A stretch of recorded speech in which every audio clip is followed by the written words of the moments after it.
നമ്മുടെ ട്രിവാൻഡ്രത്ത് ഇപ്പോൾ കിട്ടാവുന്നതിൽ വെച്ച് ഏറ്റവും നല്ല ബിരിയാണികളിൽ ഒന്നാണ് കേട്ടോ ഇത്. കുറച്ച് ഫ്രണ്ട്സ് ചേർന്ന് വീട്ടിൽ ഒരു മായവും ചേർക്കാതെ ഉണ്ടാക്കുന്ന തനി നാടൻ ദം ബിരിയാണി. അപ്പോൾ അത് കഴിക്കാനും നല്ല നാച്ചുറൽ വൈബ് സെറ്റ് ആക്കണമല്ലോ. അതിനുവേണ്ടി ആദ്യം വീടിനടുത്തുള്ള പറമ്പിൽ നിന്നൊരു വാഴയില വെട്ടി നേരെ നല്ല നാച്ചുറൽ വൈബ് കിട്ടുന്ന ഒരു സ്പോട്ടിലേക്ക് അങ്ങ് വിട്ടു. ട്രിവാൻഡ്രം സിറ്റി ലിമിറ്റിൽ തന്നെ ഇത്രയും പ്രകൃതി രമണീയമായി പടർന്ന് പന്തലിച്ച് കിടക്കുന്ന ഒരു സ്പോട്ട് വേറെ ഉണ്ടെന്ന് തന്നെ തോന്നുന്നില്ല. ഈ സ്ഥലം മനസ്സിലായവർ ഒന്ന് കമന്റ് ചെയ്തേക്കണേ. അങ്ങനെ അവിടെ ചെന്ന് നമുക്ക് ഇരുന്ന് കഴിക്കാൻ പറ്റിയ ഒരു സ്പോട്ടും സെറ്റാക്കി ഇലയും കഴുകിയെടുത്ത് അങ്ങോട്ട് ഇരുന്നു. നമ്മുടെ ബിരിയാണി എടുത്ത് ഇലയിലേക്ക് ഇട്ടപ്പോൾ ദമ്മിന്റെ ഒരു മണം വന്നു കേട്ടോ.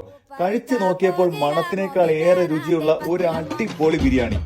2 വലിയ ചിക്കൻ പീസും ഒരു മുട്ടയും സാലഡും അച്ചാറും എല്ലാം കൂടെ കൂട്ടി ഒരു പിടി പിടിച്ചാലുണ്ടല്ലോ ഒരു രക്ഷയുമില്ലാത്ത ടേസ്റ്റ് ആണ്. മസാല ഫ്ലേവർ ഒക്കെ നല്ലോണം പാകത്തിന് ചേർന്നിട്ടുള്ളത് കൊണ്ട് തന്നെ ഇതൊരു മസ്റ്റ് ട്രൈ ഐറ്റം തന്നെയാണ് കേട്ടോ. ടമ്മി ടേസ്റ്റ് ബിരിയാണി എന്നാണ് ഈ കിടിലം ബിരിയാണിയുടെ പേര്. ദേ ഈ കാണുന്ന നമ്പറിൽ വിളിച്ച് നേരത്തെ ബുക്ക് ചെയ്താൽ ട്രിവാൻഡ്രം സിറ്റി ലിമിറ്റിലൊക്കെ ഫ്രീ ഡെലിവറി